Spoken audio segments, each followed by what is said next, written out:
Dans une arène illuminée, le silence se brise sous le grondement de la foule.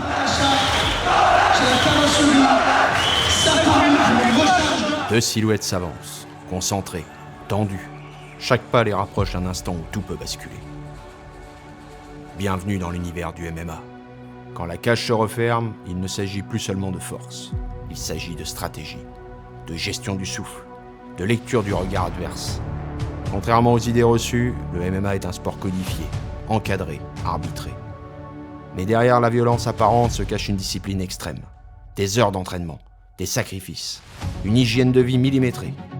Les combattants ne sont pas des bagarreurs. Ce sont des athlètes complets, capables de frapper, de projeter, de contrôler et de réfléchir sous pression. Le MMA est un jeu d'échecs où chaque erreur se paye au prix fort. Un duel où le mental est aussi tranchant que les coups portés. Un sport où l'on découvre, à chaque affrontement, jusqu'où un être humain peut repousser ses limites. Quand la cage se referme, il ne reste plus que deux volontés, et une seule sortira victorieuse. Bienvenue au Jungle Strike.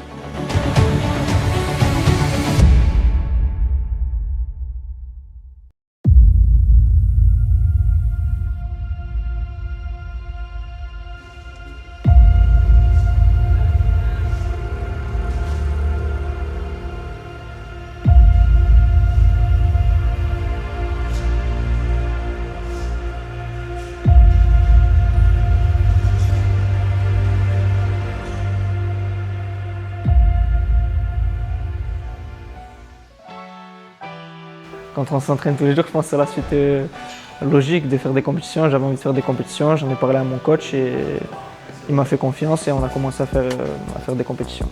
Quand j'ai commencé le MMA, le premier combattant que j'ai regardé c'était Georges Saint-Pierre. J'aimais bien et j'aime toujours son style et sa mentalité, sa discipline, tout ça. Et là en ce moment, je regarde de plus en plus et je m'intéresse de plus en plus au combattant Petr Yan. J'aime bien striker, mais je pense que j'ai un style de combat assez complet. Bon, après, pour l'instant, dans mes combats, on ne m'a pas vraiment vu lutter ni aller au sol. Mais c'est vraiment une partie du MMA que j'aime beaucoup. Et sur les prochains combats, on va essayer d'aller un peu plus au sol. Et voilà. Pour l'instant, je n'ai jamais fini mes combats rapidement. Je suis toujours allé soit à la décision, soit TKO, mais troisième round. Donc moi, je préférais finir les combats rapidement. Parce que bon, le MMA, ça reste quand même un sport qui peut être dangereux, on peut se prendre des mauvais coups, tout ça. Si j'ai la possibilité de finir le plus vite possible, je le ferai. Donc, non, franchement, pas vraiment de grosse pression avant le combat, mais ouais, par contre, ça me pousse à me dépasser et à m'entraîner le plus possible. Non, franchement, j'ai hâte de pouvoir combattre à Nîmes et d'avoir tous mes proches. Du coup, non, on ne fait pas de camp comme les professionnels parce que vu qu'on combat régulièrement et qu'on ne sait pas vraiment quand est-ce qu'on va combattre. On combat à peu près tous les mois. Depuis septembre, j'ai combattu 7 fois. Donc on n'a pas le temps de faire des gros camps d'entraînement comme les pros de 4 mois ou quoi. Mais je fais en sorte de m'entraîner toute l'année pareil, avec les prépas physiques et les cours de MMA, tout ça, pour être prêt toute l'année. Au moins, dès qu'il y a une opportunité qui se présente, on est prêt à la prendre. Donc voilà. Et après, pour les combats, je ne fais pas vraiment de coaching. Juste un petit régime avant le combat pour atteindre le poids et ça suffit. Alors du coup moi, mes semaines d'entraînement, je m'entraîne du lundi au dimanche en MMA et lutte livrée.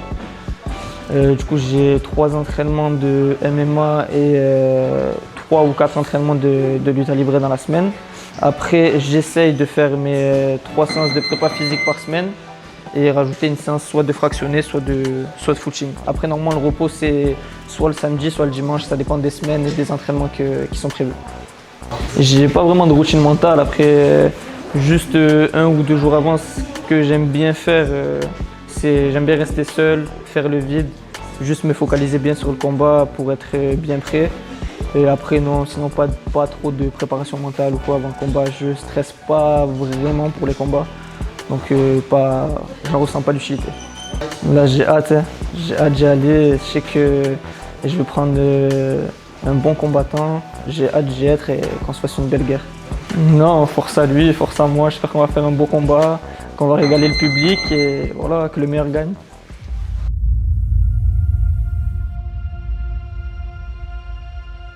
Alors moi je voulais directement commencer par le MMA, pardon.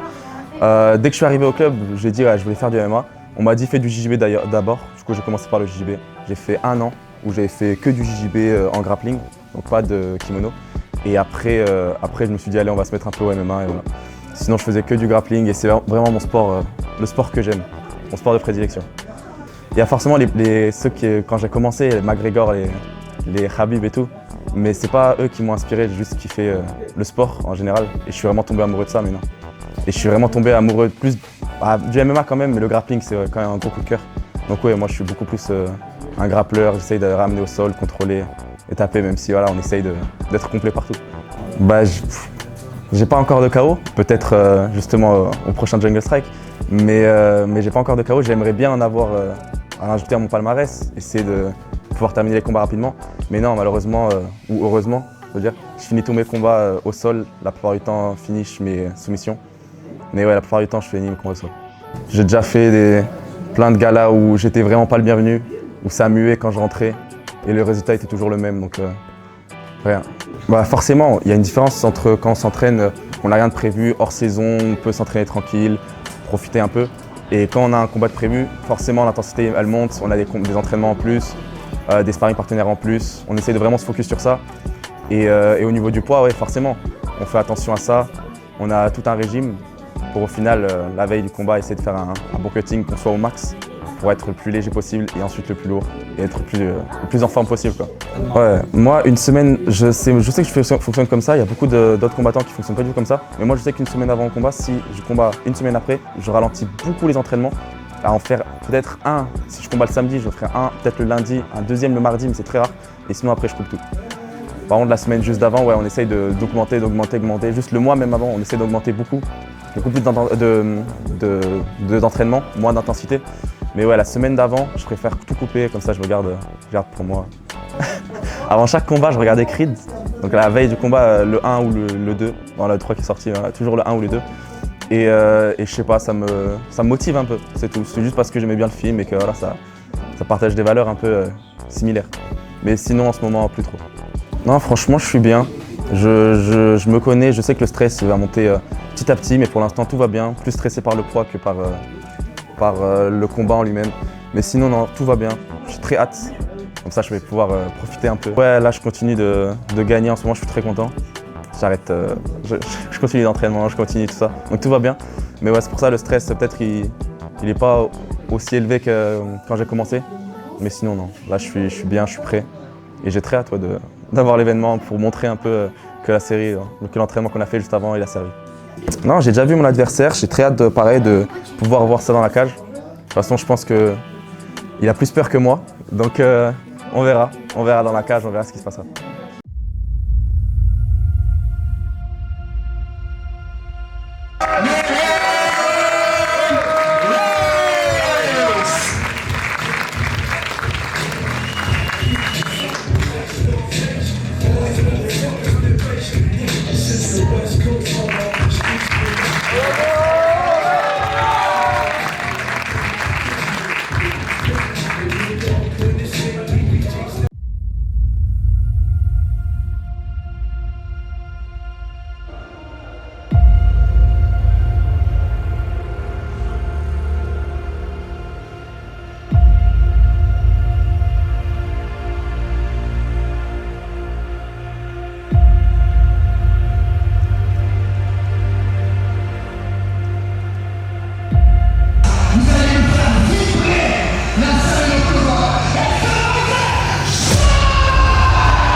Et alors là, messieurs, dames, et alors là, pour ce prochain combat, ça va être un derby, messieurs, dames.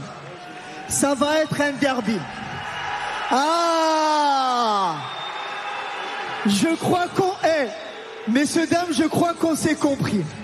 Le derby va confronter un jeune et talentueux combattant de Montpellier face à un jeune et talentueux combattant de Nîmes, messieurs, dames.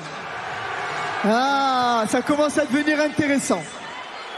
Pour ce 4e combat, il vous sera proposé par Black Boars. Ça sera un combat amateur en 3 reprises de 3 minutes. Le premier à me rejoindre dans la cage, dans le coin bleu, Monsieur Hicham Outaleb.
Face à lui dans le coin rouge, Monsieur Nolan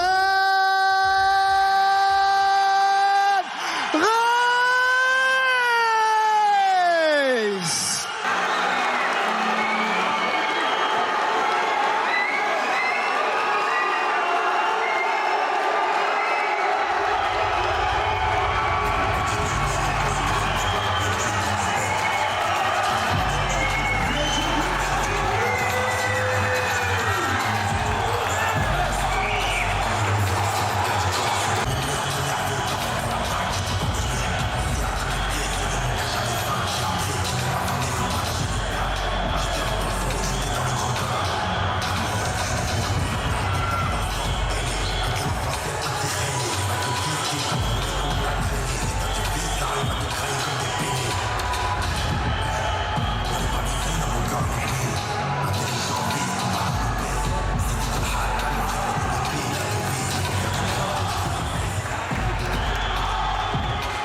Il représente Trana, famille de Montpellier, 7 victoires, une seule défaite, Monsieur Hicham.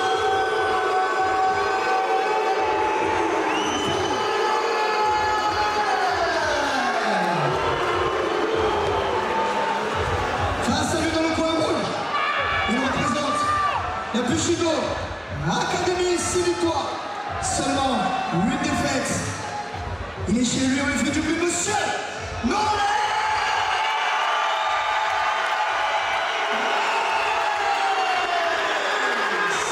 Ce combat sera arbitré par Monsieur Christophe Chapuis. Et on voit que Nolan, il a ramené tous ses potes avec lui. Les gars, il y a une ambiance de fou. Une ambiance de feu qu'il y a au Parnasse. Franchement, au Juggle Strike 4, c'est quelque chose de fou qui se passe. Il y a un public, il est énormissime. Et là, ça doit Voilà mettre une le pression. 4e combat amateur entre Nolan Raïs et Hicham Taleb. Voilà, Nolan Raïs, c'est l'enfant du pays. C'est un pur Nîmois qui s'entraîne à Bushido Poker. Hicham Taleb qui vient de la Prana Family de En tout cas, Montpellier. Hicham, il se laisse pas impressionner par le public et il rentre direct dans son combat. Il faut se dire que ce genre de public, ça peut toujours jouer dans les deux sens. Soit tu fais tout pour... t'es à fond dedans, soit ça te fait stresser et tu passes à côté de ton combat. Mais j'ai l'impression que Nolan, il est bien rentré dans son combat en tout cas. Le bras arrière qui est bien envoyé par Hicham. Il tente l'uppercut. C'est bien. Envoie techniquement, Hicham un peu plus Hicham. offensif. Mais bon, c'est bloqué par la part de Nolan. Nolan, il a un très bon déplacement, très bonne mobilité debout. Voilà. Oh, il y a un le très kick. beau low kick de la part de Nolan. Là, qui a un très beau striking, Nolan Raïs, qui est très fort en pied-point. Et les gars, j'aime beaucoup comment ça échange debout. Ouh, le contre. Le check-hook, c'était magnifique. J'aime beaucoup comment ça échange debout, les gars. Nolan, il est plus sur la gestion de distance et les contres. Et Hicham, il met vraiment la pression. C'est un combat très technique encore une fois. Ah, techniquement, c'est joli. Voilà, il y a Nolan qui prend pas de risque, il mesure bien sa distance de frappe. Par contre, Nolan, Il gère bien la distance. il envoie laisse toujours. Hicham Taleb envoyer ses grosses frappes. Voilà, ça laisse du jus. Et là, on Oui. voit Nolan repartir. Et là, très beau travail de contre, en tout cas, Nolan. Nolan, il attend vraiment l'ouverture et voilà, il distribue pas. Je sais pas si t'as vu, mais il a envoyé 3 fois son crochet du gauche pour contrer. Et je commence à voir que ça Ouais, il y a un dérange petit saignement. Shaban. Un petit saignement sur Ouh, le le nez de- genou, c'est beau. Hicham.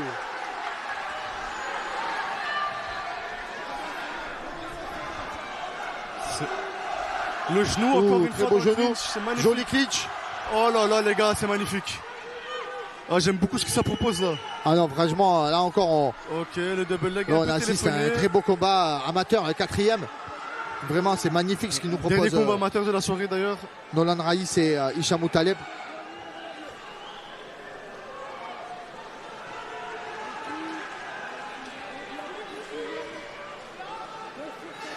Là, il va aller chercher la single leg. Je pense qu'il va l'avoir. Peut-être tenter un balayage. Ah, c'est bien défendu de Nolan qui met sa Ah, jambe à Nolan est l'extérieur. très habile, debout. Enfin, Nolan, on n'arrive pas à l'avoir. Oh, le crochet du gauche qui touche encore une fois. C'est vraiment son arme. Mais ça ne dérange pas son adversaire qui continue à rentrer. Mais on voit Tête deux baissée styles et il différents. rentre. On voit deux styles différents, quand même. Quelqu'un de plus technique, de plus relâché. Ouais. En la personne de Nolan. Hicham un peu plus offensif, un peu plus. Voilà, envoyer le coup dur. Et c'est vrai qu'il a pas mis beaucoup de jambes aussi. Nolan très plus complet, je trouve. Fin de la première reprise. C'est un premier round très intéressant qui Donc, montre messieurs, dames, qu'on a je vais vous vraiment deux annoncer types de les striking lots différents. De la On a tombola, il y a Nolan 5 lots. qui gère la distance, qui cherche pas Le forcément premier lot, le ça coup sera de jus, déjà qui lot cherche de le contre 4 plus. places Et on a son pour adversaire la qui met la pression, prochaine qui édition cherche de le la coup de jus, Jungle qui Strike. travaille beaucoup avec le bras Le arrière. premier lot et qui sera a à cherché la lutte 4 deux, trois places fois pour dans la le prochaine combat. édition de Franchement, la c'est un combat Jungle avec une Strike. physionomie très Ensuite, intéressante. il y aura Voilà, une tenue je suis du entièrement Jungle d'accord avec Strike toi. complète, messieurs, dames. Voilà, Ensuite, il y tout à l'heure, aura on a un couteau vu que les de la premiers rounds, c'était coutellerie, le assez explosif par Camarguais. l'amateur. Après, sur le deuxième, Ensuite, il y aura un lot pour voilà, un il y bon avait d'achat pas- chez Design Voilà, il n'y Carrelage. avait pas ce qu'on vivait sur le Et premier ensuite, round. en J'espère que premier lot, il y aura là, un bon d'achat chez la j'espère que là, on va avoir carrosserie de- Satori pour une recharge des de clip, propositions messieurs, dames. un peu plus explosives sur les deuxième et troisième rounds. Voilà, ce qui m'intéresserait, c'est d'avoir vraiment 3 rounds qui se fait vraiment à fond. Voilà, ça se À la fin de ce combat, on marquera la première entracte, messieurs, dames. Coach En tout cas, soigneur les gars, le Doran, public est en feu. combattant au centre pour la deuxième reprise. On vit encore. Je reviens sur l'ambiance du Jungle Strikes. Franchement, c'est énormissime. Ce qui se passe au Parnasse, c'est rempli. Il y a une ambiance de feu. Vraiment, je suis vraiment J'aime ravi, vraiment le ravi, travail en ravi, contre de ravi. Nolan. J'aime beaucoup ce travail en contre. C'est très intéressant. On repart sur le deuxième round. Par contre, ce qui est intéressant avec Hicham, c'est qu'il travaille bien le corps. Regarde toujours ce crochet pour essayer de venir contrer le check-hook qu'on appelle ça en MMA. Il envoie les jambes, il travaille bien. Oh, les genoux, ça fait plusieurs fois qu'il touche le genou en clinch aussi. Par contre, là, je pense qu'il va réussir à l'amener. Ah non, il n'a pas réussi.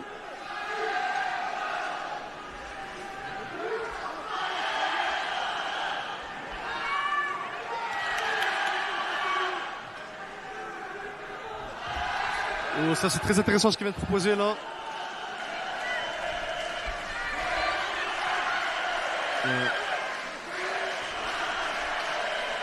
Oh là là, c'est beau. Ça j'aime bien. Faut voir, est-ce qu'il va essayer de rentrer les crochets ou pas. Ouais, il a essayé de rentrer un crochet, mais il n'a pas réussi. Oh là là, c'est beau la lutte en chaîne comme ça, les gars. Ça, j'aime beaucoup. Ouais, il rentre un crochet. Les gars, attention, ça peut devenir dangereux. Là, il a réussi à rentrer un crochet. S'il rentre le deuxième, et ce qui est intelligent de sa part, c'est comme il sait que Nolan va défendre les crochets, il commence d'abord le travail des mains. Faut faire juste attention parce que si Nolan arrive à exploser, il peut se retrouver en position dominante. Non, c'est bon, il a rentré les deux crochets. Et là, avec 1 minute 30, il a beaucoup de temps pour travailler. Il a énormément de temps pour travailler là. Là, c'est une bataille de mains, on appelle ça en MMA. Oui, c'est très intéressant ce qu'il propose. J'aime bien le fait qu'il varie avec des frappes. Il force pas sur l'étranglement, il varie avec des frappes. Et c'est ça en fait qui va créer l'ouverture pour pouvoir aller étrangler justement. Ah là, vraiment, et on assiste vraiment. C'est pour ça que je suis... je bug un peu parce que je vois le panel technique que les deux ils nous proposent. Voilà, Nolan d'un côté qui est... Voilà, qui a en difficulté, mais qui s'en sort. Hicham qui force en passant un petit peu les bras pour si Hicham arrive à libérer son bras, il pourrait avoir l'étranglement, mais voilà. Il bloque bien son bras pour l'instant. La stratégie, c'est d'arriver à atteindre l'étranglement. Il a libéré son bras. Mais il n'arrive pas à la passer derrière la tête à Nolan. Il n'a pas l'angle parfait aussi à cause de la cage. Il est un peu dans une situation Nolan mais là il prend une position comme une anguille là, vraiment qui sort, qui se relève. Mais attention, ça coûte énormément d'énergie ce qu'il est en train de faire Nolan. Nolan et Hicham aussi, il laisse des forces quand même. Hein. Là, Nolan, en essayant de bloquer le bras, Hicham, il fatigue énormément ses bras. Voilà, on arrive vraiment à la fin du deuxième round. Voilà, toute la partie, elle s'est passée quasi au sol. Mais c'est du beau sol. C'est du sol intéressant. Fin de la deuxième c'est intéressant parce que y a Hicham qui a vraiment persévéré sur son étranglement, pour obtenir l'étranglement. Mais voilà, Nolan qui a gesticulé, qui a sorti toutes ses armes, un petit peu de souplesse pour sortir entre les bras, glisser et tout ça, essayer de retourner, de se relever, de repartir au sol. Voilà, petit rappel à la fin de ce combat. On marquera l'entracte, messieurs, dames, le premier round était serré, le deuxième round il n'y a pas de débat. Et ça va donner un troisième round très très intéressant parce que Nolan est devant son public. Et croyez-moi, il n'a pas envie de perdre vu le public qu'il y a. Et il faut qu'il brille. Je vois que le chat dit 1-1. Du coup, selon le chat, Nolan aurait pris le premier round et Hicham le deuxième. Je pense que je suis d'accord avec eux. Ah ouais, on a un partout. Le troisième round, il va être décisif. Après, il faut voir parce que là, Nolan, ça lui a coûté énormément d'énergie. Essayer de survivre 2 minutes avec quelqu'un dans le dos, c'est très très énergivore. Mais en tout cas, on assiste vraiment à des combats de haute qualité, même en amateur. Ouais. C'est énormissime. Non, franchement, là, on a de la chance en France d'avoir un circuit amateur qui est franchement meilleur que le niveau. Troisième et dernière reprise. Allez, on y va, Nîmes. Allez, on fait le début du troisième round, il va être explosif. Toujours dans le respect. J'aime beaucoup la posture à Hicham. Même en striking, il a une posture imposante. Il met la pression, il cherche les coups durs. Regarde, oh là là, c'est magnifique. Et oui, en fait, c'est ça qui est hyper intelligent. Il strike d'une manière très très offensive, ce qui oblige Nolan à lever les mains. Et dès qu'il lève les mains, la lutte est là. Et c'est beau, il charrie en plus. Non, franchement, c'est magnifique ce qu'il propose Hicham depuis le deuxième round. Et on voit son coin qui est très très content avec ce qu'il fait. Je pense qu'il va aller chercher la monte. Regarde, avec sa jambe au-dessus là. Il va essayer de balayer la jambe pour essayer de passer. Non, il a choisi le side control. Ce qui est intéressant aussi.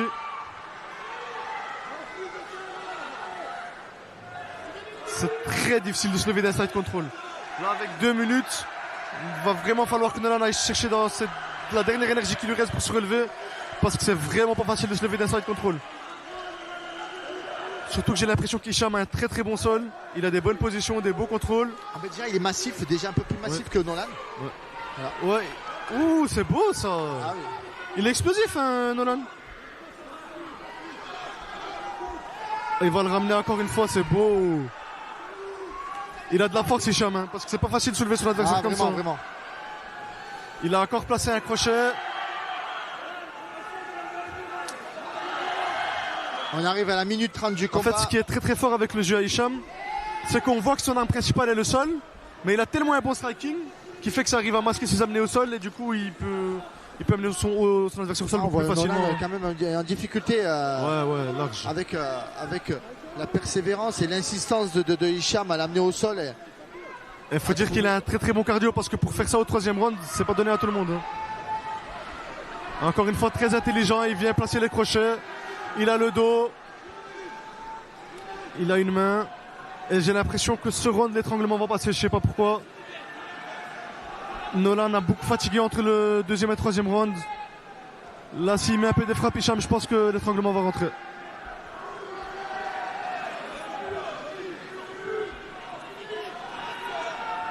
Il y a le coin à Hicham qui écrit « Il n'en veut plus ».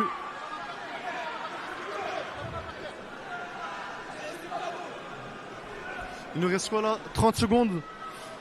Là, la question n'est plus vraiment qui va gagner le combat, mais plutôt est-ce qu'Hicham va réussir à finir le combat ou pas. Hicham, 2e fois qu'il combat ici. 2e fois face à quelqu'un de Nîmes. Ouais. Et 2e victoire, on dirait. Hein. Ouais. Mais bon, après, comme je disais, j'aurais aimé les voir un peu plus debout. Voilà, aller chercher un petit peu plus le striking. Après, voilà, hein, il a vu qu'en face, en striking, c'était très intéressant ce qu'il proposait. Nolan attendait beaucoup le contre. Du coup, le MMA, c'est ça, c'est faire les bons ajustements au bon moment. C'est ça qui te fait gagner un combat. Magnifique. Combat, messieurs, dames. Magnifique. J'applaudis. En attendant la décision. Et il va chasser le coin adverse. J'aime beaucoup. Voilà, il y a Hicham qui va narguer le public un petit peu de. J'aime bien, moi, ça, moi j'aime bien. Un petit mot. Ça, c'est une bonne guerre, c'est une bonne guerre. Parce que Il ce va sont un petit provoquer peu le public de Nolan. les hommes de l'ombre, mais ils sont là, ils sont importants. La team Mada France, les Cutman, s'il vous plaît, je pense qu'on peut les applaudir. Il faut un travail remarquable, les Cutman. Team Mada France, ils sont sur tous les gros événements, ils sont partout. Et à chaque fois, je me fais un immense plaisir de les citer et de les remercier pour leur travail qu'ils font. La team Mada France, les Cutman, messieurs, dames. Et on est en attente de la décision.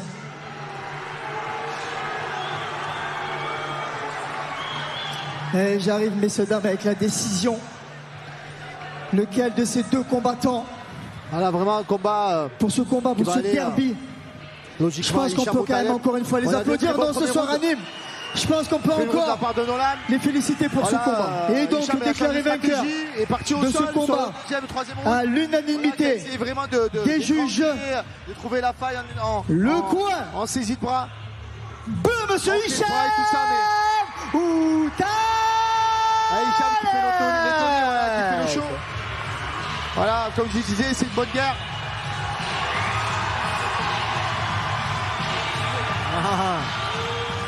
Hicham qui charrie le public, il a le droit. Ils l'ont charrié, mais il a gagné, il charrie à son tour. C'est le jeu. Il a le droit, il a le droit. Je vais passer. Et comme je te disais, j'aurais aimé le micro à Nolan parce que j'aurais aimé un peu ce soir aussi s'exprimer un peu plus sur le striking. Parce que une arène il est très pour toi. Je sais pas ce malheureusement, bon, ça n'a pas matché ce soir. Bon, tout d'abord, merci à tout le monde d'être venu. Malgré que ça allait au sol, c'était intéressant au sol. J'aime pas les combats où ça va au sol et ça propose rien. Mais là, après, voilà, je suis tombé sur le meilleur que mon sol. Je sais ce que j'ai amélioré maintenant. Mais c'est pas fini. En tout cas, merci à tout le monde de vous être déplacés. J'ai vendu plus de 120 places. Vous êtes ma force et je vous aime. Merci à tout le monde et merci à mon adversaire et à mes coachs. Merci. Merci à toi, Nolan, et encore une félicitation. Pareil, merci à tout le monde. Mais vous pouvez le faire, allez-y. Allez-y, ça fait plaisir, allez-y. Bon, moi je voulais remercier Nolan parce que c'est vrai que pendant la conférence de presse et l'interview, j'ai un peu trash talk. C'était pas méchant, vraiment c'était bon enfant. Et je suis désolé si tu as pris mal, mais en tout cas c'est que du sport, que du respect. T'es un énorme combattant, frère, merci beaucoup. Et merci à l'organisation, merci à Jordan de nous organiser un truc comme ça. Applaudissez pour Jordan, s'il vous plaît. C'est quand même une dinguerie cet événement. Allez, merci tout le monde. Allez, je pense, messieurs, dames, On va jouer le fair play. Allez, on va quand même l'applaudir avant qu'il sorte de la cage. On manque à Nîmes. Vous êtes un public chaleureux. Allez, on va marquer. Moi j'ai fait le malin les gars. En vrai j'aurais pas dû, il était... Après, il était dur hein. Je pensais que debout j'avais plus de toucher que ça. Frère, c'était dur. Bon, malheureusement tout ce que j'ai dit c'est pas produit. Vincent a dit qu'on couperait à la vidéo. Tous les pronostics que j'avais mis, on coupe tout. En tout cas merci beaucoup les gars.